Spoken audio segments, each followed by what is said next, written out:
Sometimes the universe forces you to stop running.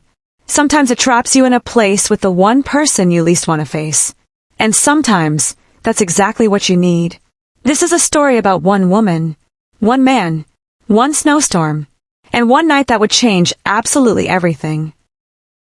But before we begin, I need you to tell me something in the comments right now. Have you ever been stuck somewhere with a complete stranger? What happened? Drop your story below while I tell you mine. Her name was Mira, 32 years old, architect, and she was running. Not from the law, not from danger, from herself.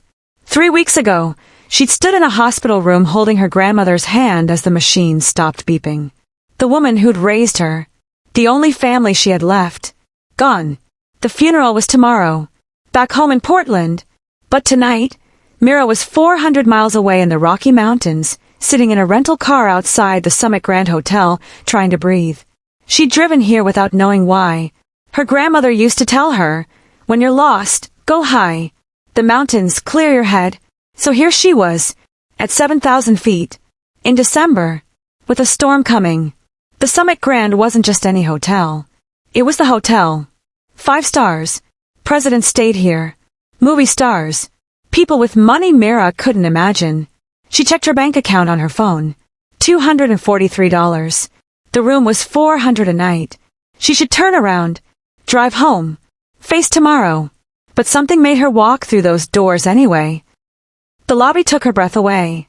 Floor-to-ceiling windows overlooking a frozen lake. A fireplace so big you could park a car in it. Everything was wood and stone and soft golden light. And it was completely empty. "Hello!" Mira called out. Her voice echoed. A woman appeared from a back office. Late 50s. Elegant. Name tag read Margaret. "Oh, sweetheart," Margaret said, looking genuinely worried. "You can't be here. We're closing. The storm." "I know," Mira interrupted. I need one night. Just tonight. I'll leave first thing in the morning." Margaret shook her head. "The roads are already closing. Weather service says we're getting 3 feet of snow. You'll be trapped here." "Good," Mira said quietly. Something in her voice made Margaret stop. Really look at her. "Are you running from someone, honey?" "No," Mira said. "From a funeral." The words just came out. She hadn't meant to say them. Margaret's face softened completely. She glanced at her computer, then at Mira, then sighed. "We have 1 room left. The penthouse suite. Owner's already paid for it, but he's not due until..." The front doors burst open. He walked in like he owned the place. Because he did. Tall. Maybe 6'2". Dark hair going silver at the temples. Sharp jaw. Expensive coat covered in snow. And eyes that looked like they hadn't slept in weeks. Behind him, a younger man struggled with 4 designer suitcases. "Mr. Cross," Margaret said, suddenly standing straighter. "We weren't expecting you until tomorrow." Cross. As in Jackson Cross. As in the billionaire CEO who'd built half the hotels in North America.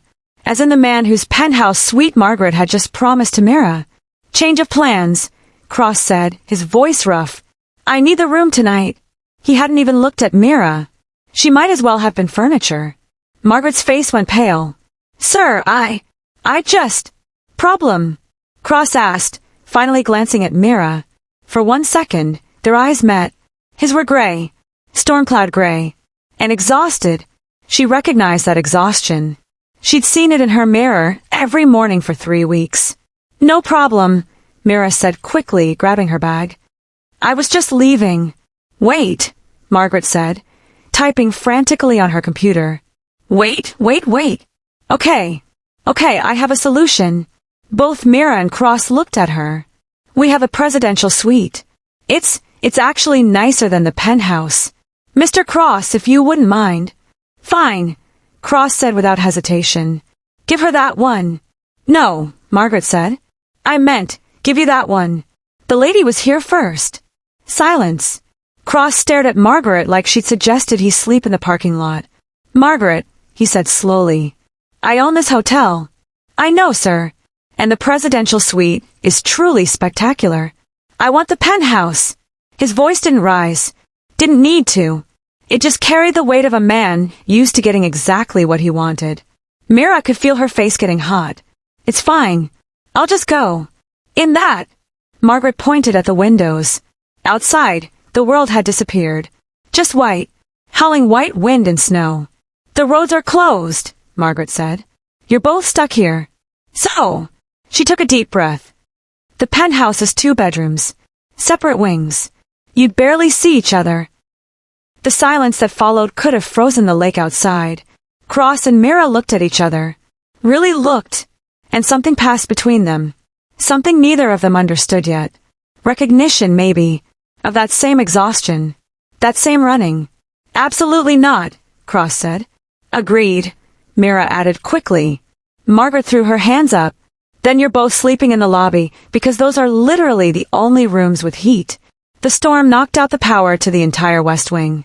It's the penthouse or nothing. Before I tell you what happened next, pause and tell me, what would you do? Share a luxury penthouse with a stranger, or sleep in a hotel lobby during a blizzard? Comment your choice right now. 5 minutes later, they were in an elevator. Not speaking.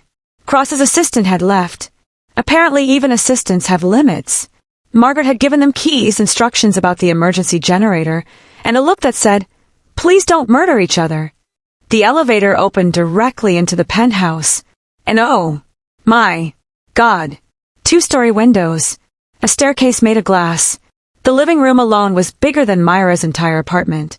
Kitchen with marble counters, a dining table that could seat 12, and through a hallway, 2 bedrooms, one on each end, with the living space between them like a demilitarized zone.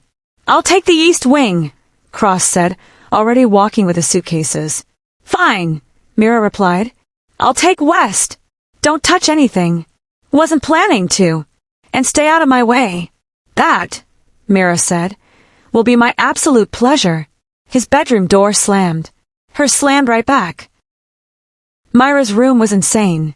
King bed with sheets that probably cost more than her car. A bathroom with a tub the size of a small swimming pool. Windows overlooking nothing but white storm.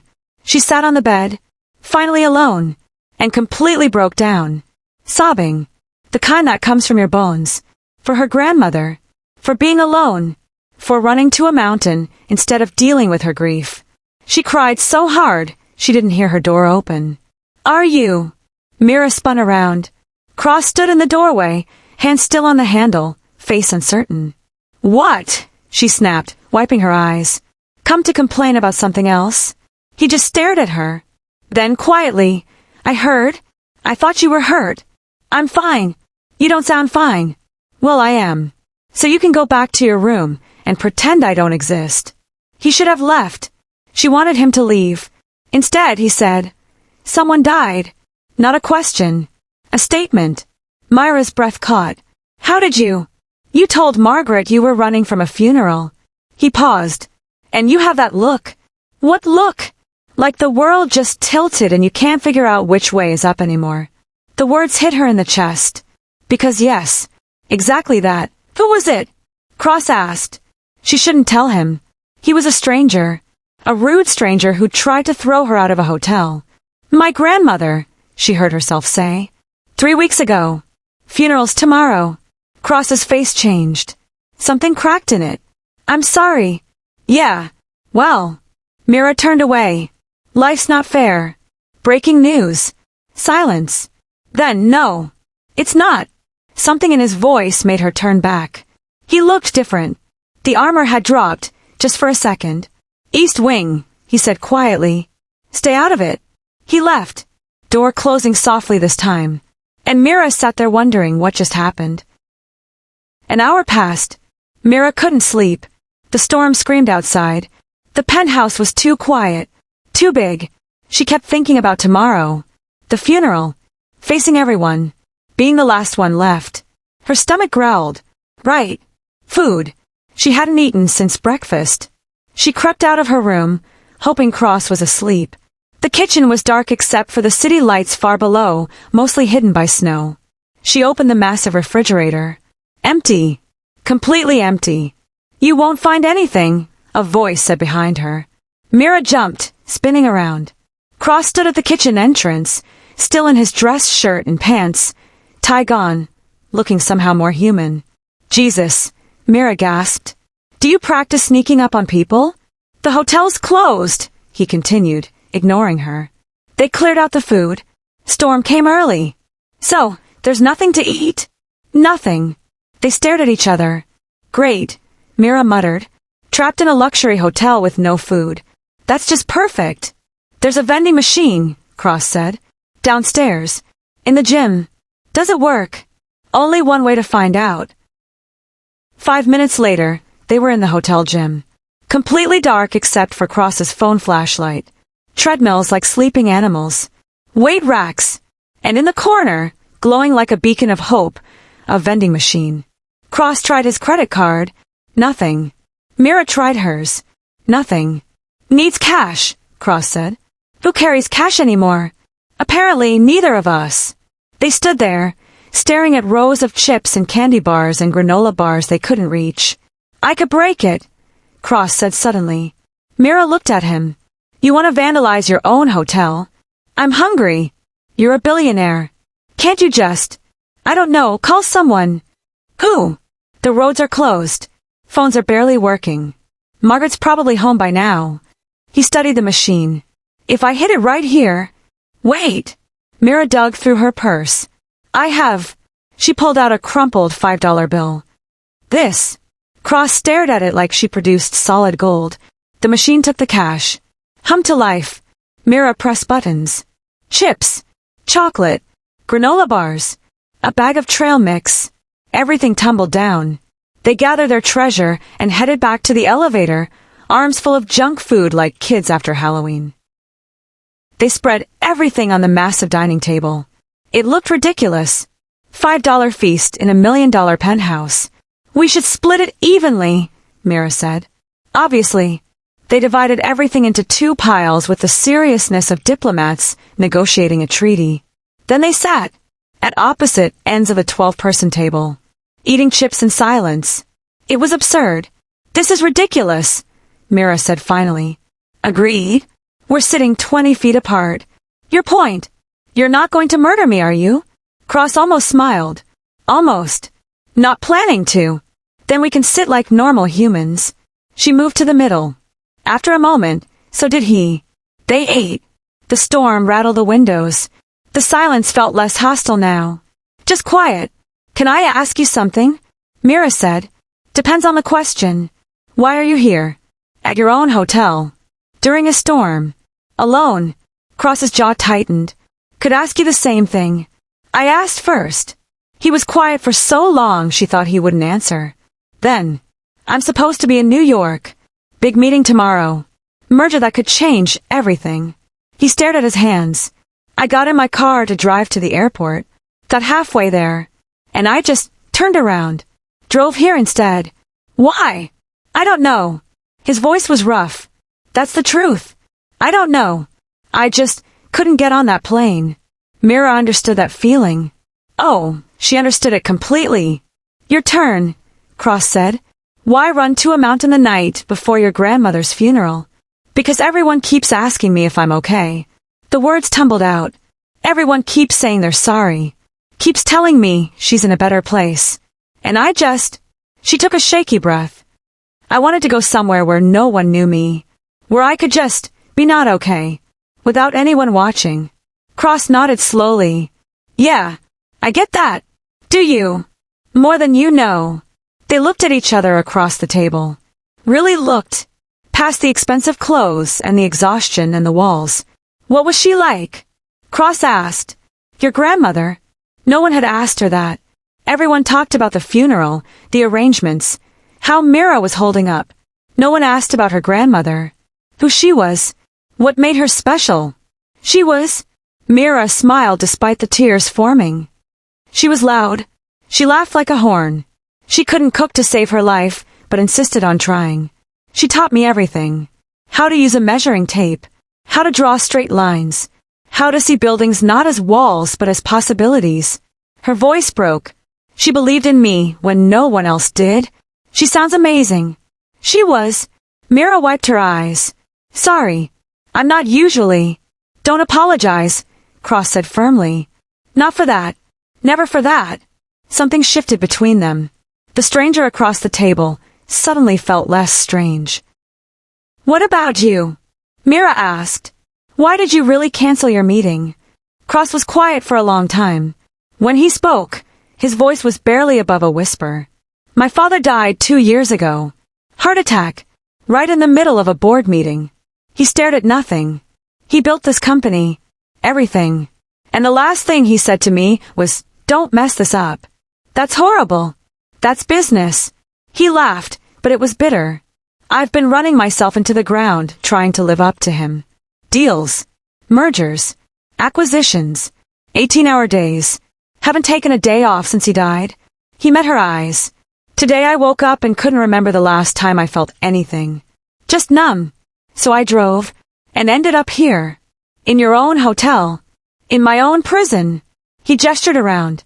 "I built all this. Dozens of hotels. Never stay in them. Too busy building the next one. That's sad. That's life." "No," Mira said firmly. "That's a choice." He looked at her sharply. "You don't know anything about my life." "You're right. But I know what running looks like. And we're both doing it." Pause this video right now and comment. Are they falling for each other, or just two broken people finding comfort? I need your take. They talked for hours. Not about the heavy stuff anymore. About normal things. Small things. Mira told him about her disaster of an apartment, the leaky ceiling, the neighbor who played drums at 2 a.m. He told her about hotel disasters, the time a celebrity brought a tiger to a penthouse, the wedding where the bride ran off with the DJ. She laughed. Actually laughed. For the first time in weeks. "You have a nice laugh," Cross said suddenly. Mira stopped. "What?" He looked embarrassed. "Nothing. Forget it. No. You can't just." "It's late," he said, standing abruptly. "We should sleep." "Cross." "Jackson," he said quietly. "My name is Jackson." "Okay. Jackson." She stood too. "Thank you. For tonight. For listening. You too." They stood there, 3 feet apart, something electric in the air between them. Then Jackson turned and walked to his room. Mira watched him go, her heart doing something complicated in her chest. She lay in bed, unable to sleep. Outside, the storm was dying down. Morning would come soon. They'd leave, go back to their separate lives, never see each other again. The thought made her chest hurt. Around 3 a.m., she heard it. A sound from Jackson's room. Like something breaking. She got up, walked to his door. Knocked softly. "Go away," his voice came through. "Are you okay?" "I'm fine." "You don't sound fine." The door opened. Jackson stood there, shirt unbuttoned, hair a mess, eyes red. "I can't sleep," he said simply. "Neither can I." They looked at each other.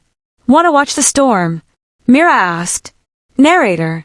They sat in the living room, on the massive couch, watching snow swirl past the floor-to-ceiling windows. Not touching. Just present. "I'm scared," Jackson said suddenly. "Of tomorrow." "Why?" "Because I don't know who I am without the company. Without the work. My whole life has been about building this empire. And for what?" He turned to her. "I have everything. Money. Power. Success. And I'm completely alone. You're not alone right now. For one night. Then what?" Mira didn't have an answer for that. "I'm scared too," she admitted. "Tomorrow I'd bury the only family I had. After that, I'm completely on my own. No one to call when things go wrong.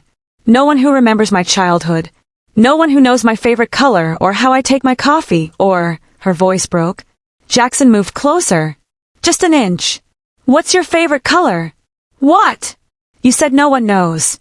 So tell me, what's your favorite color?" "Green," she whispered. "Like forest green. The color of pine trees in summer." "Your coffee?" "Black. 1 sugar. Stirred exactly 3 times. 3 times. My grandmother's rule. She said 3 was lucky." Jackson smiled. A real smile. It transformed his face. "Mine's too.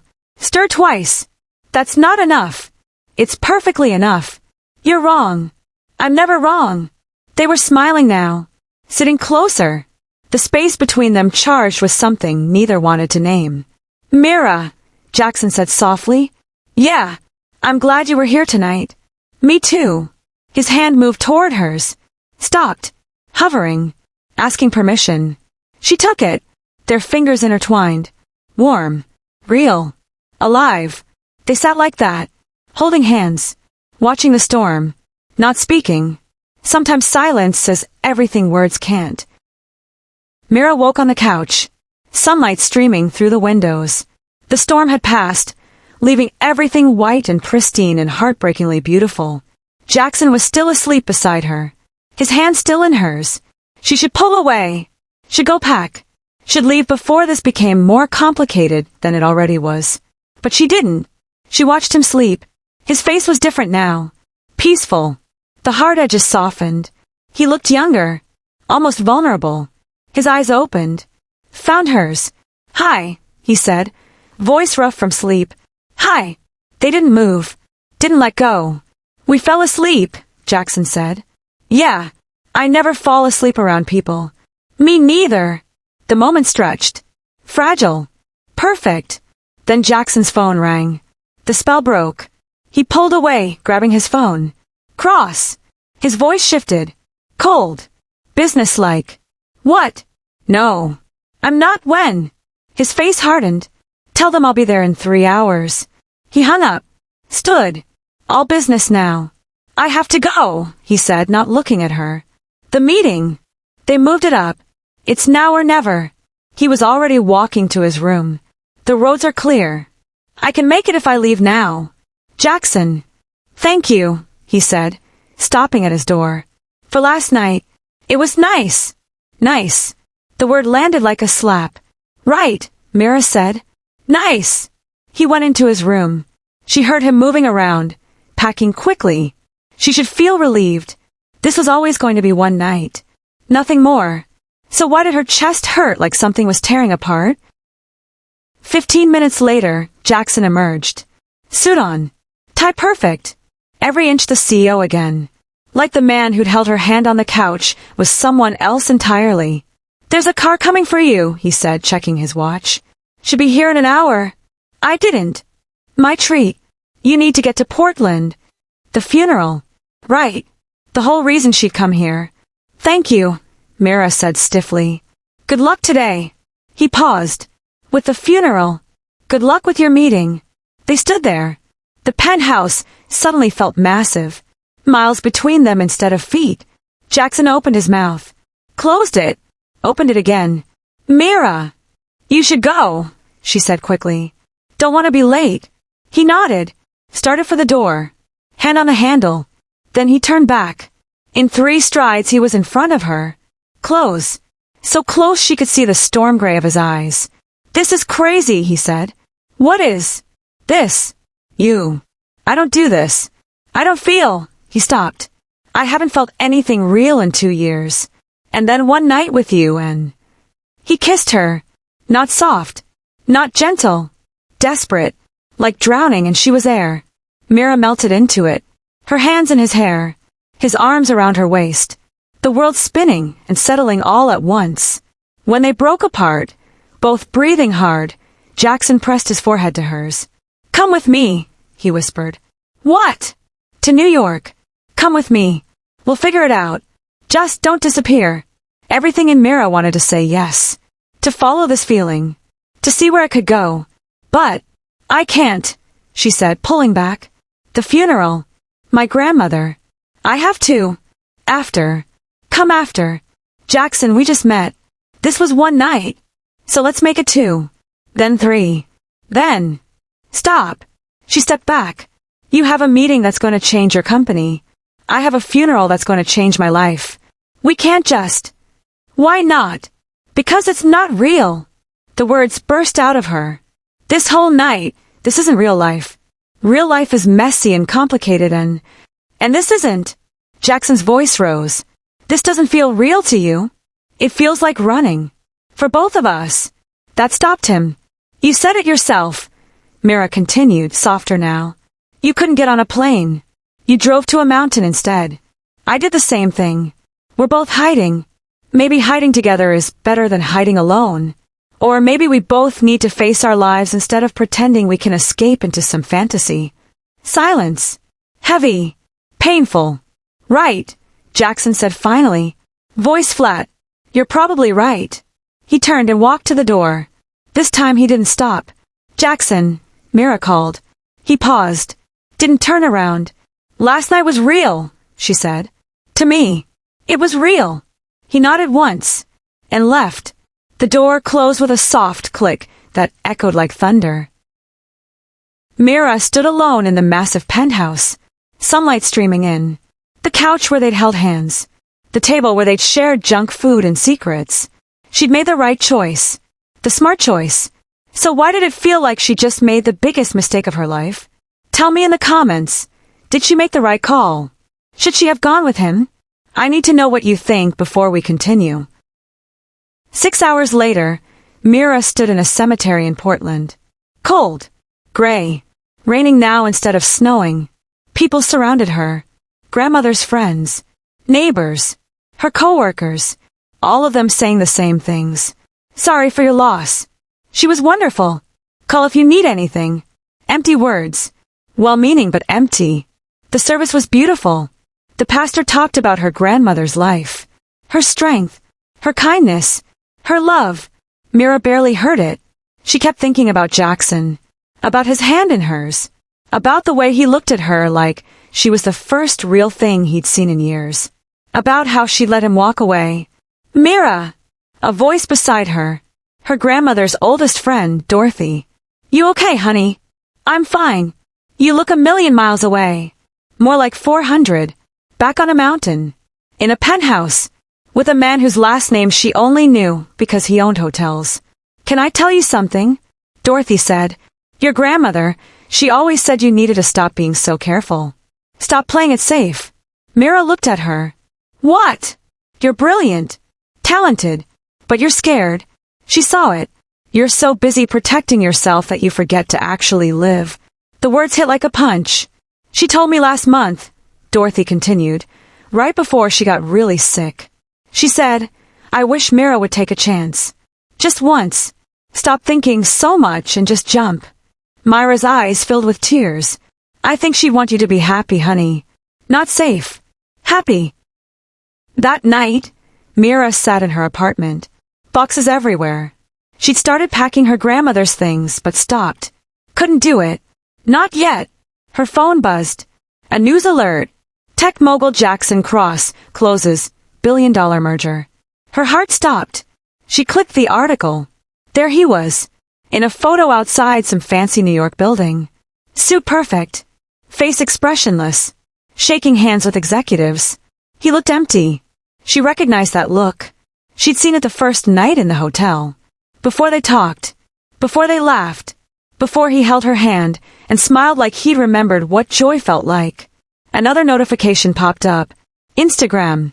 She didn't follow Jackson, but apparently the algorithm thought she should see this. A photo someone had tagged him in. Same building. Same meeting. But this photo was different. Captured him off to the side. Alone. Staring at his phone with an expression that made her chest ache. He looked lost. The caption from some business reporter. Biggest deal of his career, but Cross doesn't look happy about it. Trouble in paradise. Mira stared at her phone for a long time. Then she made a decision. The most terrifying, irrational, completely insane decision of her life. She grabbed her keys, her coat, and ran. Driving to New York from Portland takes 43 hours. Give or take. Mira didn't have 43 hours. She had her grandmother's old car. $200 left in her bank account.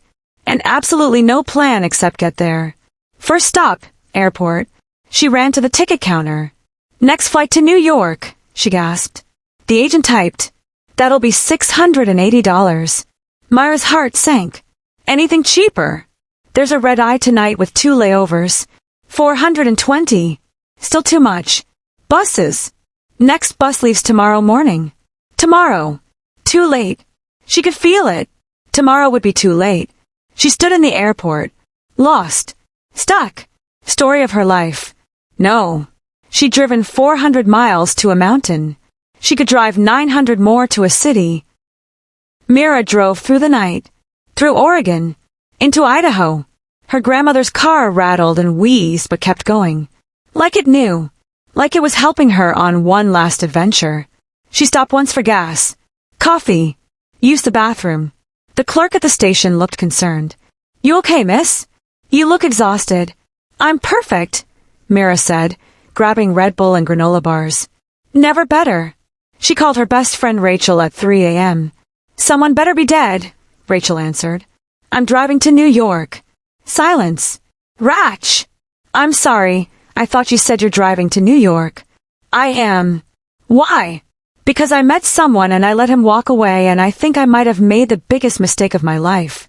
Who did you meet? It's complicated. Mira. You hate complications.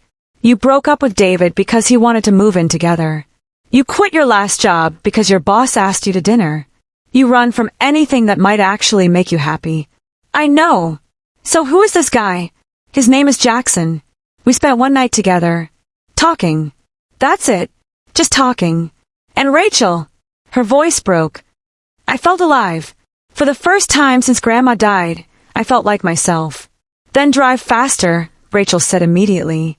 I'll track your location. Text me every hour, so I know you're alive. Thank you. And Mira, Grandma would be so proud of you right now. That made her cry, but she kept driving. Mira reached New York at 2 p.m. the next day. 36 hours of driving. Her eyes burned. Her back ached. Her hair was a disaster. She probably smelled like truck stop coffee in regret. But she was there. Finding Jackson's company headquarters was easy. It was one of those glass towers that touched the sky. The lobby alone was bigger than her apartment. She walked in, caught sight of herself in the reflective walls. Oh God. She looked like she'd been through a war. The security desk stopped her immediately. Can I help you? The guard looked skeptical. I need to see Jackson Cross. Do you have an appointment? No, but... Sorry. Mr. Cross doesn't see anyone without an appointment. Please. I drove 36 hours. I just need 5 minutes. Ma'am, you and everyone else. Mr. Cross is a very busy man. I know he's busy. The words came out louder than intended. People in the lobby turned to stare. I know. But please, tell him Mira is here. From the hotel. The Snowstorm. Just tell him that. Please. The guard looked at her like she was crazy. Which fair? She probably was. Wait here, he sighed. He picked up a phone. Made a call. Mira couldn't hear what he said, but she saw his expression change. Surprise. Then something else. He hung up. Looked at her differently now. 42nd floor. Executive reception. They're expecting you. The elevator ride felt like it took a year. Mira tried to fix her hair. Gave up. She looked terrible. She felt terrible. What was she even doing here? The doors opened to a reception area so elegant it made the hotel penthouse look casual. Everything was white and chrome and intimidating. A woman in a perfect suit approached. Miss Mira! That's me. Mr. Cross is in a meeting. But he asked if you could wait in his office. His office. He knew she was here. He told them to send her up. That had to mean something. Right. Jackson's office was on the corner. Windows on 2 walls. The entire city spread out below like a toy kingdom. Mira walked to the window. Pressed her hand against the glass. Somewhere down there was her grandmother's old car, probably getting a parking ticket. Worth it. The door opened behind her. She turned. Jackson stood in the doorway. Still in his suit. Tie slightly loose. Hair slightly messy. Eyes wide with something that looked like disbelief. You're here, he said. I'm here. You drove. 36 hours. That's insane. Yeah. Probably. They stared at each other across the office. Why? Jackson asked quietly. Because I was wrong. The words tumbled out. At the hotel. I said it wasn't real. But it was. It is. And I was so scared of that, I let you walk away. And I've spent the last 2 days thinking about you. About us. About that night. And I realized something. What? My grandmother told me to jump. To stop being so careful. To actually live. Mira took a breath. So I'm jumping. Right now. Off a cliff. And I have no idea if you'll catch me or if I'll just crash and burn, but I'm jumping anyway because... Jackson crossed the office in 4 strides and kissed her. Different from the penthouse. Not desperate. Sure. Like coming home. When they broke apart, he kept his arms around her.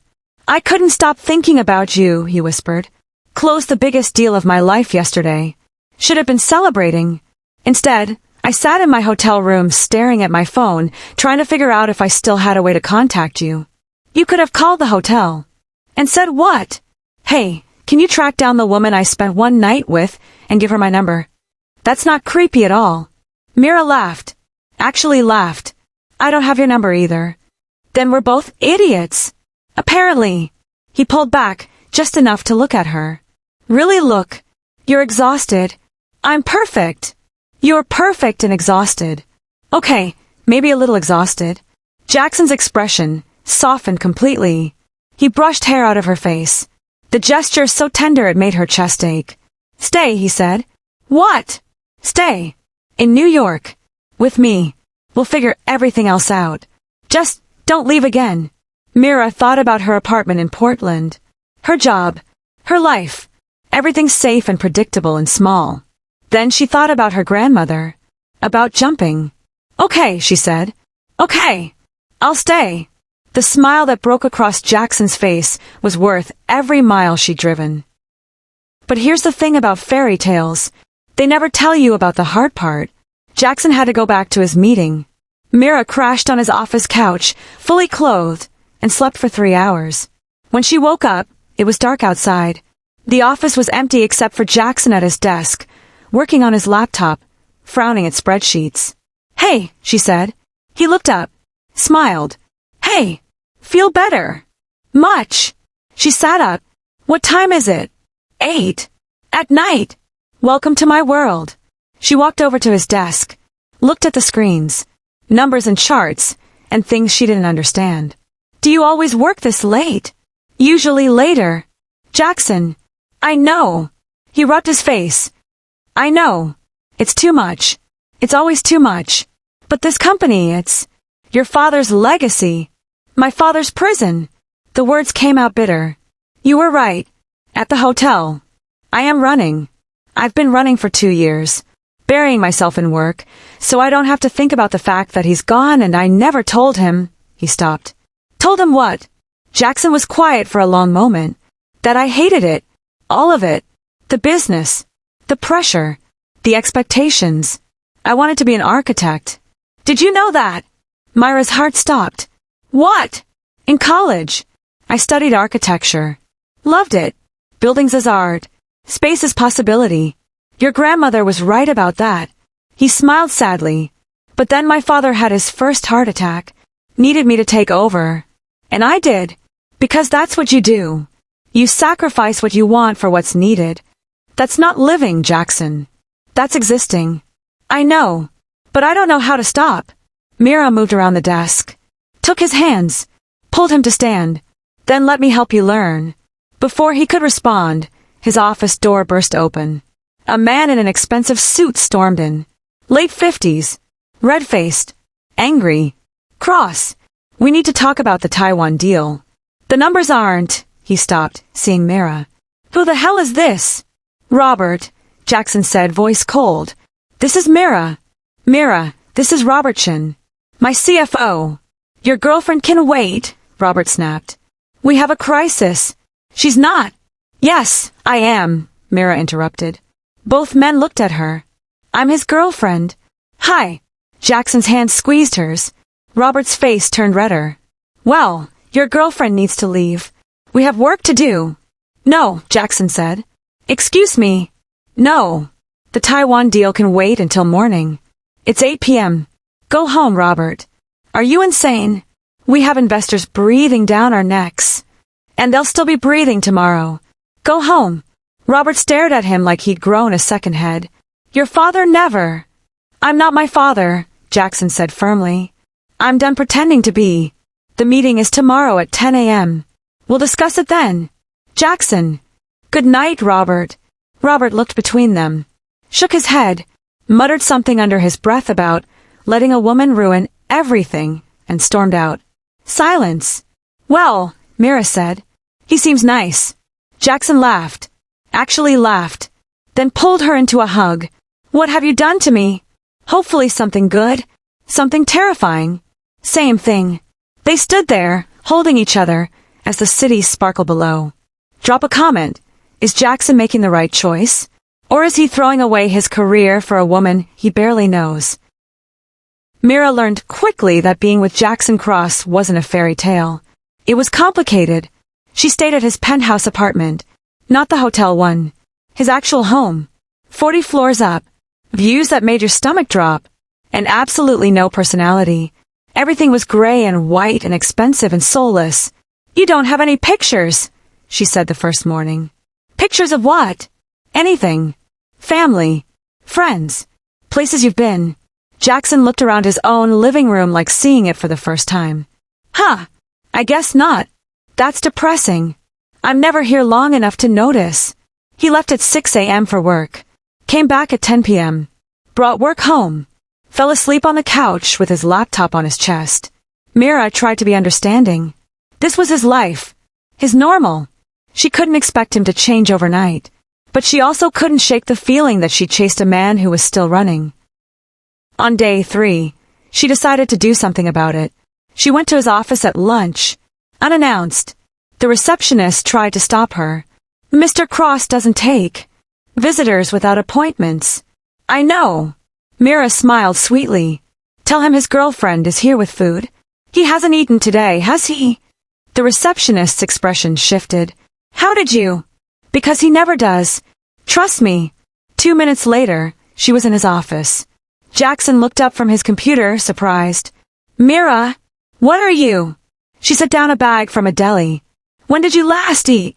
I had coffee this morning. Food, Jackson. When did you last eat actual food? He thought about it. Yesterday? Maybe. That's it. We're going out. I can't. I have a conference call in 20 minutes. Cancel it. Mira. Jackson. She closed his laptop. You told me you wanted to change.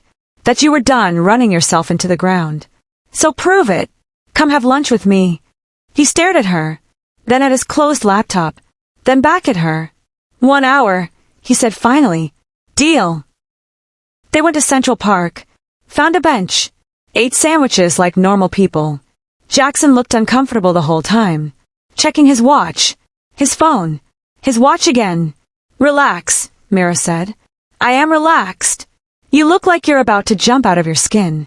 I have 17 emails that need responses. A board meeting this afternoon. And Robert's still furious about. Jackson. Look around. He stopped. Actually looked. The park was beautiful. Fall colors. Kids playing. Couples walking. Dogs chasing balls. Life happening all around them. When was the last time you were here? Mira asked. Here specifically? Never. Never? You live 10 blocks away.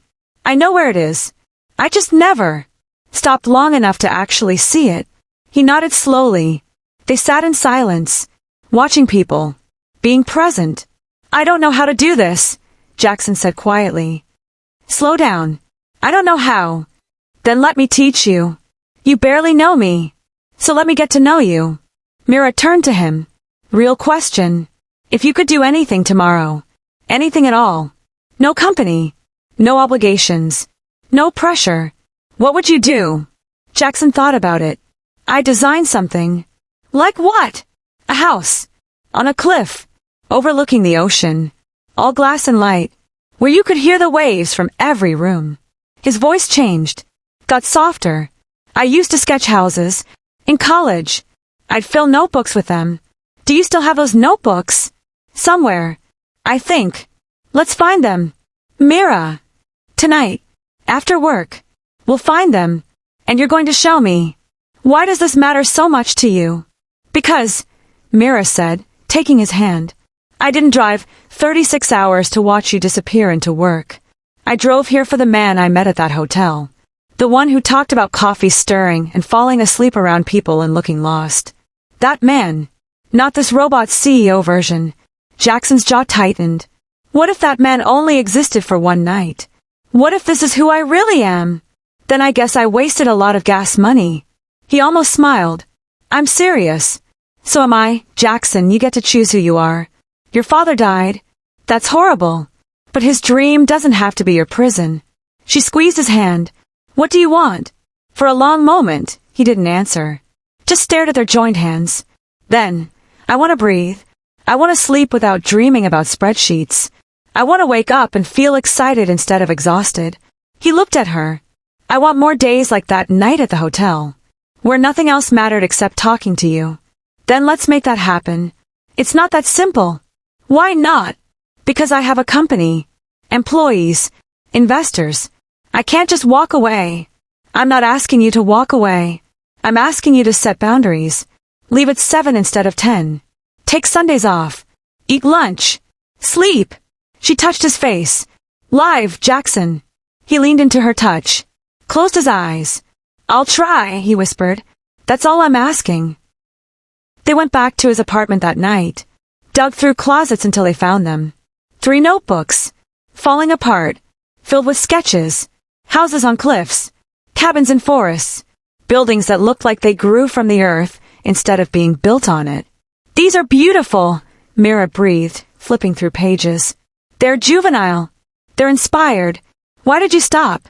Jackson sat beside her on the floor, surrounded by his old dreams. Because they weren't practical. Because I had responsibilities. Because. He trailed off. Because your father told you to grow up. He flinched. Yes. What would you design now? If you could. Jackson was quiet. Then he grabbed a pencil. Started sketching on a blank page. Mira watched his hands move. Watched his face change. The hard lines softening. The exhaustion fading. He was drawing the hotel. Their hotel. The Summit Grand. But different. Better. With more windows. More light. More life. I always thought it was too closed off, he said, sketching. Too many walls. If I built it today, I'd open it up. Let the mountains in. So rebuild it. What? Rebuild it. You own it. Make it what you actually want. Jackson stopped sketching. Stared at the page. I could, he said slowly. I could actually do that. You're a billionaire, Jackson. You can do anything. He looked at her. Really looked. You make it sound so simple. It is simple. We just make it complicated. He pulled her close. Kissed her forehead. How are you real? Some days I'm not sure I am. They sat there on the floor, surrounded by old dreams and new possibilities, until they both fell asleep. Everything fell apart on a Tuesday. Jackson had a board meeting. Routine, he said. Nothing to worry about. Mira stayed at the apartment. Worked on her laptop. She'd taken a remote freelance project. Designing a community center in Portland. Something small but meaningful. Her phone rang at 2 p.m. Rachel. Turn on the news, Rachel said without preamble. What? Why? Just do it. Business Channel. Mira turned on the TV. Flipped to CNBC. And there he was. Jackson. On screen. Leaving his building. Surrounded by reporters. Microphones in his face. Rumors of a hostile takeover. Board members calling for resignation. Company in crisis. Myra's stomach dropped. What is happening? She whispered. According to Twitter, Rachel said. Some investors are trying to push him out. They think he's too distracted. Too unfocused. There's a vote today. A vote on what? On whether he stays CEO. The screen showed Jackson's face. Expressionless. Controlled. But Mira could see the tension in his jaw. The tightness around his eyes. He was terrified. I have to go, Mira said. Mira, wait. She hung up, grabbed her coat, ran. The lobby was chaos. Reporters everywhere. Security holding them back. I need to get upstairs, Mira told the guard. I'm sorry, miss. Building's on lockdown. But I'm with Jackson Cross. Everyone says that today. No, I'm actually... She pulled out her phone.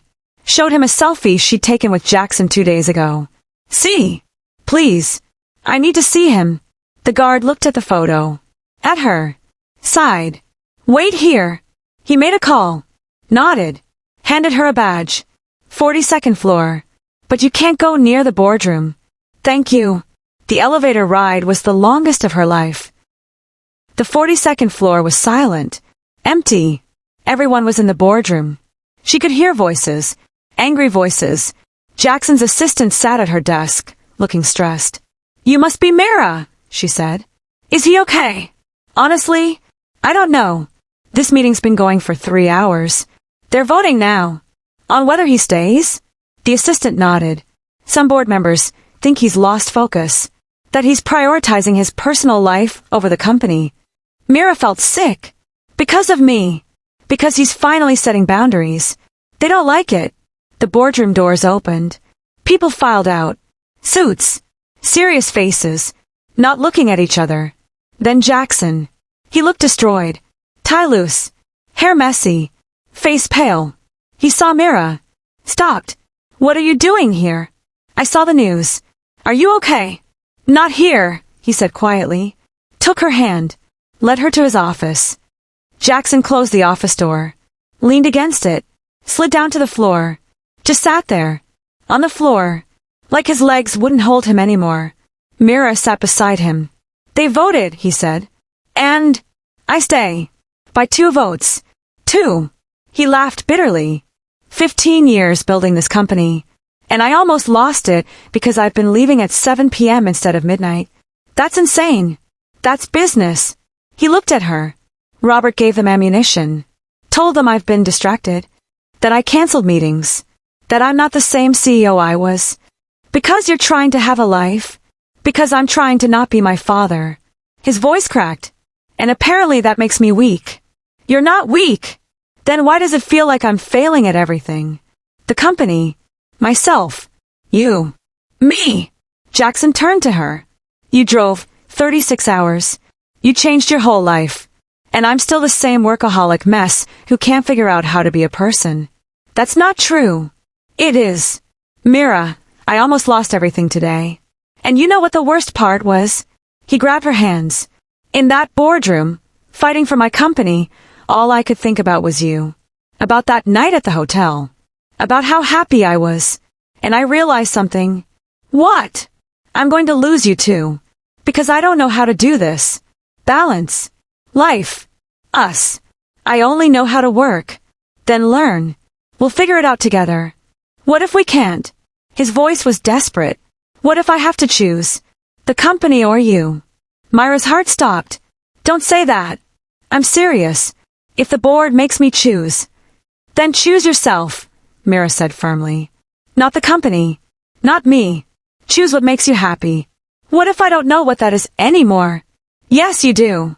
She touched his face. "You knew at the hotel. When you were sketching last night. When we sat in the park. You know, Jackson. You're just scared to admit it." He closed his eyes. Leaned into her touch. "I'm terrified of losing you," he whispered. "Then don't. Just don't." They sat there on his office floor, holding each other as the city hummed outside. Pause and comment. What should Jackson choose? His company or his happiness? Tell me what you think. Change doesn't happen overnight. Jackson didn't quit his company. Didn't walk away. But he did something harder. He changed how he ran it. Hired a co-CEO. Someone to share the load. Someone who actually liked the 18-hour days and constant pressure. Started leaving at 6 p.m. Not 7. Not 10. 6. Like a normal person. Took weekends off. Actual weekends where he didn't check email or take calls or think about mergers. And he started designing again. The Summit Grand was his first project. He rebuilt it, added windows, opened up the lobby, made it feel less like a fortress and more like a home. Mira helped, used her architecture skills. They worked together, sketching and arguing and laughing. It was messy, hard. Some board members quit. Some investors sold their shares. But the company didn't fall apart. It evolved. And so did Jackson. Mira stood in the newly renovated Summit Grand lobby. 6 months after that first snowstorm, the place looked completely different. Light everywhere. Windows showing the mountains. The fireplace was still massive, but now it felt welcoming instead of imposing. "What do you think?" Jackson's voice behind her. She turned. He stood there, hands in pockets, looking nervous. Like her opinion actually mattered. "It's perfect," she said honestly. "Yeah, it feels alive now. Like a place where people can actually breathe." He moved closer. took her hands. I never thanked you. For what? For driving 36 hours. For being crazy enough to chase me. For not giving up even when I was an idiot. He smiled. For teaching me how to live again. You taught yourself. I just pushed a little. You pushed a lot. She laughed. Maybe. Jackson pulled something from his pocket. A small box. Myra's breath caught. What is that? Before you panic, it's not what you think. He opened it. Inside was a key. I'm rebuilding my apartment, making it actually feel like a home. And I want you to help design it. Jackson, I want pictures on the walls. Color. Life. All those things you said were missing. He held out the key. Move in with me. For real. Not just staying over. Actually living together. That's a big step. I know. And I'm terrified. But I'm more terrified of not taking the chance. Mira took the key. Held it. This small piece of metal that represented everything changing. Okay, she said. Okay. Let's do it. Let's jump. He kissed her. Right there in the hotel lobby where they'd first met. Where everything had started with a snowstorm and two broken people who didn't know they needed each other. Margaret walked by with fresh linens. Saw them kissing. Smiled knowingly. Told you that penthouse sharing would work out, she called. They broke apart, laughing. 1 year later, the Summit Grand was fully renovated, booked solid for the next 2 years. Jackson's company had adapted, thrived, even with his new approach. Mira had her own architecture firm now, small but growing, specializing in buildings that felt like homes instead of fortresses.